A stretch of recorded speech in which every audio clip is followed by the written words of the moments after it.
Okay, in a world where everybody seems to have forgotten what the rules are and what kind of behaviour is acceptable and what isn't, because nobody knows anybody anymore. Let's have a look at the olden days. He's going to be on it very shortly.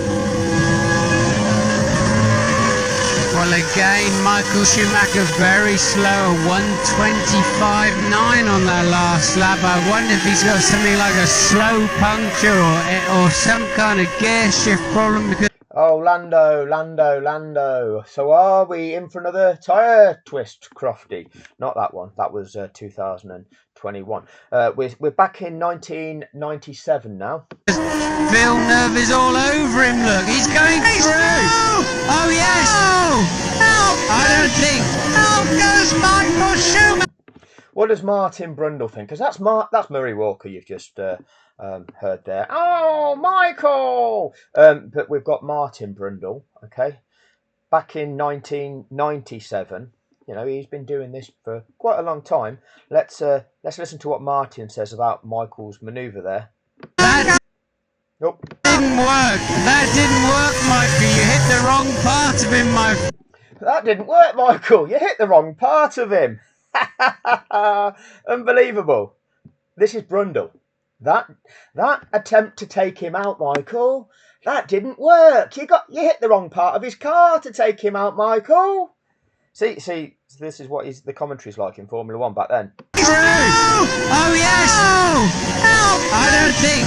Out goes Michael Schumacher. That didn't work, Michael. You hit the wrong part of him, my friend. You hit the wrong part of him, my friend. I don't think that will cause Villeneuve a problem. Michael. Yeah, you've not done enough to take him out of the race there, Michael. But there is a consequence. We'll listen to a bit more of this anyway. Schumacher out. Now this is a replay of the World Championship in 1994 when Schumacher and Hill had a coming together. So Schumacher did the same thing on Damon Hill back in 1994, but managed to hit the right part of the car there, where he did do damage to Hill's car to also take Hill out of the race, and that then ensured the World Championship to Michael Schumacher in 94. Tried the same thing here, didn't work. There was a consequence, but we'll come to that. And if Villeneuve can just keep going in the points, he's won the World Championship of 1997, because out of the race goes Michael Schumacher. He retires on lap 48. Well, this is what we feared would happen, that there would be a... Yeah, we knew that Michael Schumacher was a C-nut, so we thought that if there was any chance of him losing the lead, he'd just try and drive the other car off the road. Yeah, we kind of knew that about this guy, that he was a C-nut. Yeah?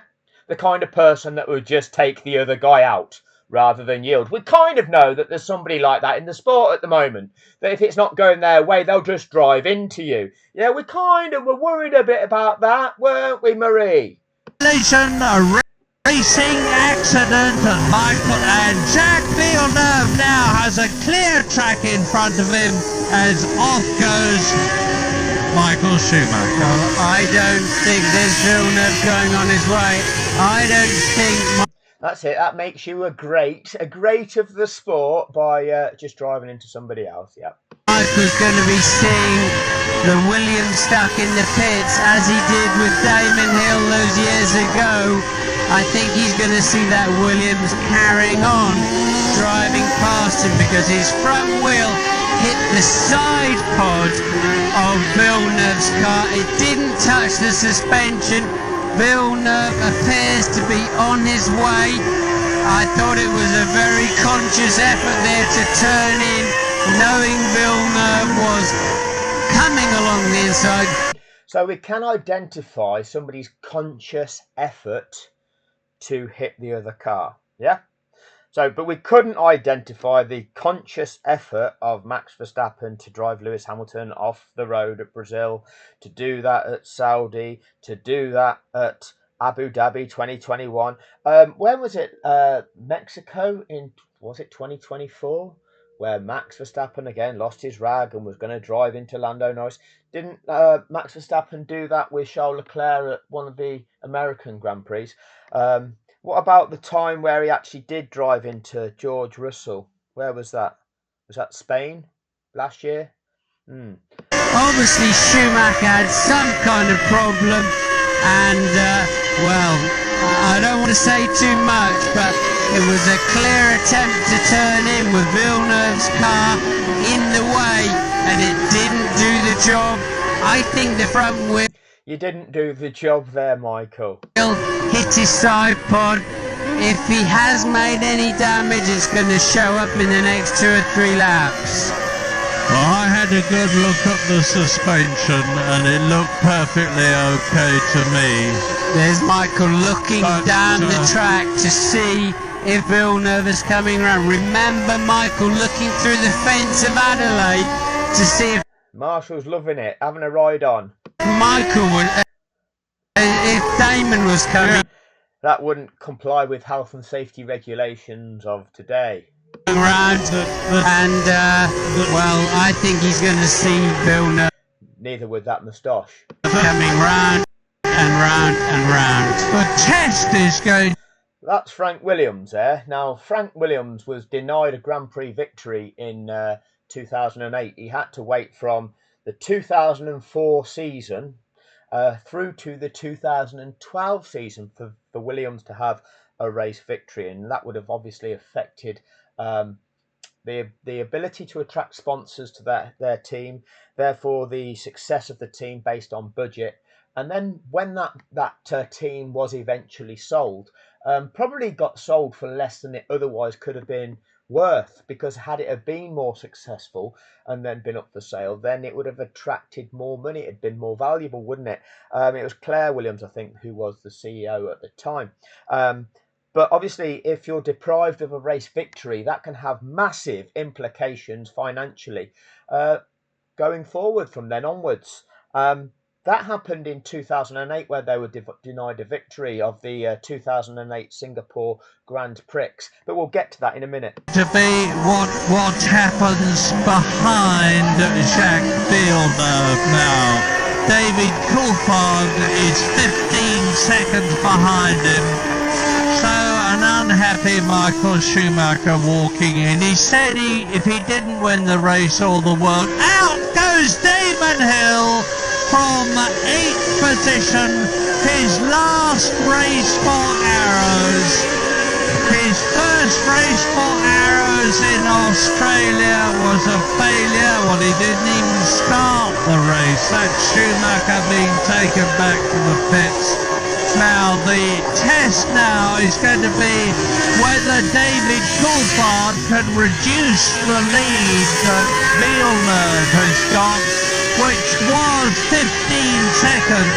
If he's doing it dramatically, we'll know that Villeneuve has got a problem. He's 29.4 on that lap. Villeneuve's got it. Look, now watch the So, braking zone, is the attacking car at least halfway alongside on the inside? If it is, it's then entitled to track room. Look at the two locations of the car. Is there plenty of space between them? Yes. Is the car on the inside entitled to that room? Yes. So therefore the car on the outside has got to leave it some space. Does Schumacher leave it some space? Tag. There's Shuey going in, look. No, he doesn't. There's Shuey going in. Look, let's just have a look at that again. There's Shuey going in, look. He did hit, his rear wheel did hit Villeneuve's rear wheel. Villeneuve may have a slow puncture, he may have some suspension damage. He's 5 seconds off the pace at the moment. This championship is still not decided. Now watch. He takes a dive up the inside. He put himself in a position we talked about not to give Michael a chance. Michael realises, look, Villeneuve's on the track. Michael hits him. We can't see the contact there from that camera angle, obviously, but it depends. on whether he made contact with those rear wishbones. They are not very strong. Now we're going to see it. Now we're going to have a look at Michael Schumacher's steering wheel and see his intent. to see from Michael Schumacher's car. Villeneuve, watch him slice up the inside. Now watch his hands. Does Schuey turn in? Well, he's turning in. Yes is the answer there. Does the lawyers could have an argument for 3 years as to whether he did or whether he didn't, and the judge could direct the back and forth, telling them what they must do to be able to argue and what the law might determine whether or not they can argue which part of which law they could determine whether or not he'd turned in or not, and whether it was French law would determine whether he was guilty of that or not, and whether that was the same as English law that could determine whether he had done that or whether he hadn't. Or you could just have a look and go, yeah, he's turned in on him, hasn't he? You could do that. To the corner, but his rear wheel may have just done enough damage. So the simple fact is Schumacher cheated. All right, he was involved in a sporting event and he tried to commit a foul to take his opponent out to ensure that his opponent didn't win, and in doing so that would have ensured him being the world champion that year. Now, if you do that, there's a consequence. So let's have a look what that might be. 1997 Formula One World Championship. We'll have a scroll down to see what happened. All the way down here, we've got all the different information. You can look on Wikipedia there to find out what happened, who scored what where. Drivers' World Championship standings. The winner was, with 81 points, Jacques Villeneuve. Where did Schumacher finish that year? Heinz Harald Frentzen, Coulthard, Lacey, Berger, Hakkinen, Irvine, Fisichella, Panis, Johnny Herbert, Ralf Schumacher, that's the younger brother. Damon Hill, Rubens Barrichello, Alexander Wirtz. He only raced in 3 races and yet beat some other drivers. Okay, and we come down a little bit more. Jos Verstappen. Obviously it's all in the genes, isn't it? Jos Verstappen down there in equal 19th place. With no points. Anyway, he's got motor racing blood in his veins because he's a real motor racer. He's got motor racing blood in him. And Michael Schumacher is bottom of the championship with 78 points. But them 78 points don't count because he's been disqualified for the season for being a C-nut. You see, this is what happens. If you're a cheat in sport, there's a consequence, and that consequence is you get disqualified. So Michael Schumacher disqualified from the championship for 1997. What did that do to the Constructors' Championship? Now, the Constructors' Championship, Ferrari still finished second. Why was that? Well, the team, those men and women working for that team, they didn't make Schumacher crash his car, did they? That was something that Michael Schumacher himself did. The Constructors' Championship is based on the performance of the team and how well they've done their job relative to the manner in which the other teams have done their job. So the points that Schumacher achieved in the race finishes, they still counted for the Constructors' prize money, and that meant that Ferrari finished second that season. The team didn't cheat, the driver did. So the driver got disqualified. The team get to keep the points. The team was still able to finish second in the Constructors' Championship. So that was 1997. Now, again, over the years, we forget the notion of integrity and what is right and what is wrong. And why that is because what we get billionaires, cunts that think the rules don't apply to them. And because they've got money, they can bribe other cunts that don't have a backbone to break the rules for them because people will be bribed off. Oh, yes, I'll perpetrate your crime for you if you pay me. So as long as we've got a cunt with enough money that can corrupt enough people Integrity doesn't matter. That's the way the world evolves, everybody. So what we do, we go forward to, what year are we on now? We're on 2007, 10 years later.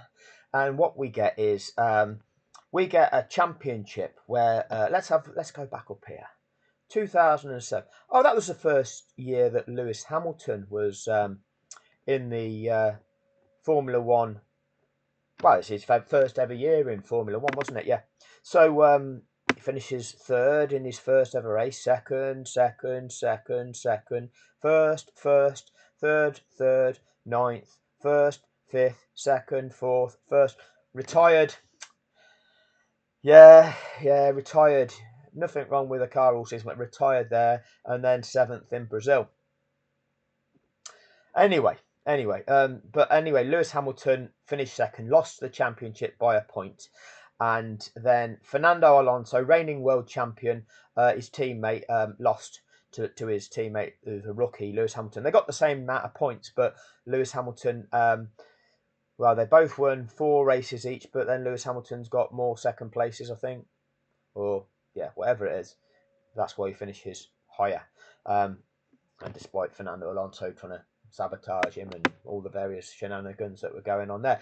But we've got the McLaren cars finishing second and third in the championship. So you'd think McLaren would do quite well in the Constructors' Championship, wouldn't you? So let's have a look. Oh, Ferrari won it that year. BMW, Renault, Williams. Oh, we have to come down here. And despite finishing second and third in the Drivers' Championship, McLaren finished bottom of the Constructors' Championship. Now, why is that? Well, there was something that took place in 2006 called Spygate. Spygate. There's always a gate involved. Abu Dhabi Gate. Belgian Parade Gate. No, what happened is in 2006, one of the mechanics, one of the team members from Ferrari passed across to a team member of McLaren the blueprints for the Ferrari designs of its Formula One cars. So that meant that McLaren had the intellectual property of Ferrari. Now, we don't know if they use that, if they utilize that to gain extra performance on their own designs. That is indeterminate. We don't know that. We don't know if that produced a performance advantage for that McLaren car. However, the way the governing body dealt with that, because the governing body has got a requirement to take the appropriate action when such things take place. Now, there's lawyers, such as David Quest, KC of the King's Council Barrister, now representing Eccleston, the FIA and Formula One, would like to suggest legally that the FIA don't have a responsibility to anybody to uphold the rules of the sport. No, legally they don't, says Quest, the man of zero integrity, being paid to try and absolve perpetrators of consequence for their crimes. So he thinks that that's not the case. I mean, back in 1997, the FIA did disqualify Schumacher for cheating. In 2006, for the 2007 season, the FIA did disqualify McLaren from the Constructors' Championship on the grounds that some sort of cheating had been taken place, whereby McLaren was in possession of the designs of another team. So what they did, they said, you're not allowed, you're out of the Constructors' Championship. Your drivers haven't done anything wrong. We'll allow them to compete, but you're not going to win anything out of this as a team, and you're excluded from the prize money.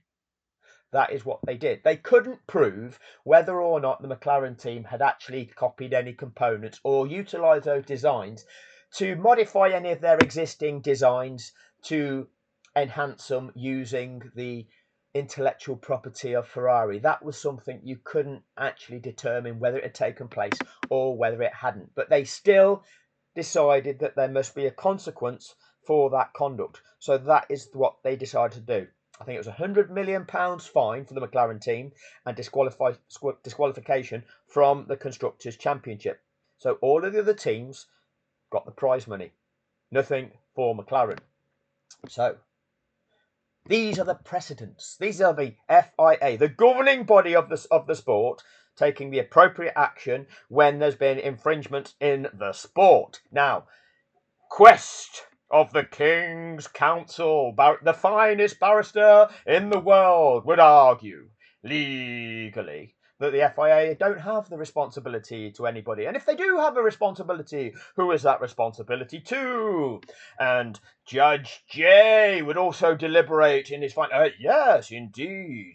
We have to work out if they have a responsibility and who, if anybody, that responsibility may be to. And as the FIA are French, what responsibility would that be in French law as opposed to English law? And yes, and then we'd have to get the translation, and then a French lawyer, and nobody knows. Everybody legal. Anyway, this is the legal fuckery currently taking place. But let's just have a look here. Where are we now? Where are we gone? Where do we go now? Sweet child of mine. 2008 Formula One World Championship. What happened in 2008? Down here. Exciting. Highly complex technical sport. We get through to the standings at the end of the season. Lewis Hamilton winning his first World Championship in his second season after being screwed over in his first season. Felipe Massa now wants to be recognised as that world champion for that season, claiming the £64 million he thinks he's lost out on because in Singapore he only finished 13th after his team released him from the pits with the fueling rig still attached. That's an unsafe release. That wrecked his race. But he thinks because of that, he should be world champion. Doesn't work like that, Felipe. But in that season, that same race, Fernando Alonso won the Singapore Grand Prix. Now, in that Singapore Grand Prix, a team, Renault, cheated. They instructed one of their drivers to crash his car on purpose as part of their team strategy to benefit their other driver, Fernando Alonso. That is a team cheating. That is a team doing something that is in breach of the sporting conduct, the rules and regulations of a sport, of purposefully causing an incident, purposefully crashing your car to benefit your other competitor. That is filthy. Now, what do we do with constructors who cheat? Well, what did we do with the McLaren team who cheated the year before? Oh, we disqualified them from the entire season. What do we do with drivers who cheat? Well, we disqualify them from the whole season as well. Did Fernando Alonso cheat personally? Well, was he aware? You'd have thought, being a reigning well, he wasn't reigning in 2008, but he'd won the 2005 and 2006 World Championships. Experienced motor racing driver. You'd think he'd be questioning his team about what strategy they were running, and you'd think, if they're like, "Why are you pitting me so early into a race?" That would seem very, very silly. Don't you worry, you little head, Fernando. We've got a plan. But Fernando didn't know. Okay, Fernando is entirely innocent. Didn't know. Didn't do anything wrong. He had no luck all year. He absolutely deserved it. So, Fernando Alonso is the beneficiary of his team's cheating. And because the team cheated, you can't allow somebody. It's like one of these cyclists in the Tour de France. If somebody fits one of these crank motors to their bike, giving them an illegal advantage, but the racer, the cyclist, didn't know. And so he rode in the Tour de France on a machine that's illegal. But the cyclist didn't know. He did nothing wrong. He's allowed to keep the victory because he didn't know. He did nothing wrong all year. No. You can't allow somebody that's in breach of the rules. There's been cheating taking place. You can't allow them to be the winners. Okay, that doesn't work like that. Okay, we do know this sort of thing. I know legally, the lawyers would take 3 or 4 years to argue about this as the millions keep getting, like hookers having the dollar bills just, showered all over them. Yeah, the lawyers will keep grabbing them to keep the argument going. But no. What happens is Alonso gets disqualified from that race because your team cheated to ensure that you won that race. So you didn't win that race, Fernando. So as a very minimum, you get disqualified from Singapore. And your team cheated. We know that when teams cheat, they get disqualified from the championship. What did take place? Well, come down here. Oh, Renault are fourth. Renault got the prize pot, the millions associated with fourth position. Toyota, Toro Rosso, Red Bull, Williams, Honda, and Force India. Those teams were all denied at least £8 million in prize money that season because they should have all shifted up a position. Therefore, all of them teams, each benefiting from an additional circa £8 million in prize money, when Renault should have been disqualified down here. Now, why did they not disqualify Renault? Because, that was Bernie Ecclestone, the convicted fraudster, working in conjunction with the FIA, the governing body of the sport, to rather than punish Renault and rather than punish Alonso for that fraud, they covered it up to protect the value of Formula One. Oh yes, because this is what finance and capital is all about. It's all about having the billionaires pay people off to maintain their wealth, okay, and to grow their wealth. And it's spineless people with zero integrity acting as mercenaries, doing their dirty work to enable the billionaire class. That works for those that are involved, doesn't it? No, but there's harmed parties in that. All the employees from all of these teams that then didn't get the extra £8 million, well, they lost out on what they would have otherwise got in their annual bonuses. Now, these teams are different these days. Force India became Tracing Point, which is now Aston Martin. Lawrence Stroll, billionaire Lawrence will know that. Honda became BAR, and then they became the Mercedes team. There we go. Williams, well, we know that Williams still exists. Red Bull, the Red Bull B team beat them there. Toyota are no longer in the sport, so all of them teams, all impacted by the FIA not applying the appropriate penalty because of corruption. Bernie Ecclestone and his mate Flavio. I mean, didn't Bernie buy Flavio's yacht when it got repossessed? And then say, oh yeah, you can still use it, Flavio. Chums, billionaire chums. No corruption there. But Quest, Judge Quest, because he's also a judge. These barristers, they act as judges. These people who seek to pervert the course of justice, that's a crime.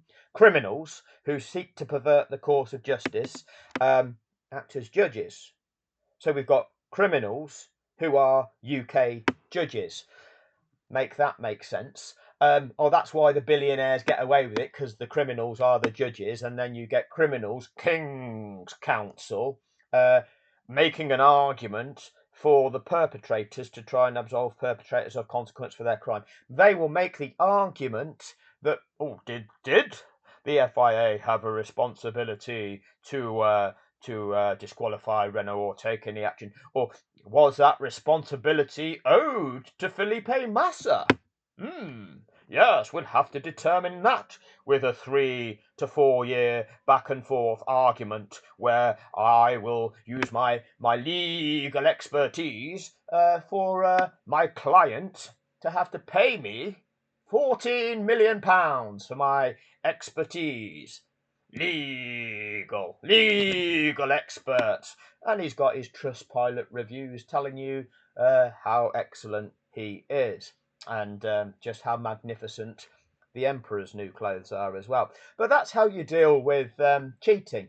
But we've got the bullshit case of being hosted by Judge J. Legally. There he is, Mr. Justice. Justice. justice, where you assess the difference between right and wrong within the context of a given situation. You determine who's actually committed an act that is wrong. You determine who has been harmed by that, and then you decide on what is the most appropriate way of righting it. That would be justice, wouldn't it?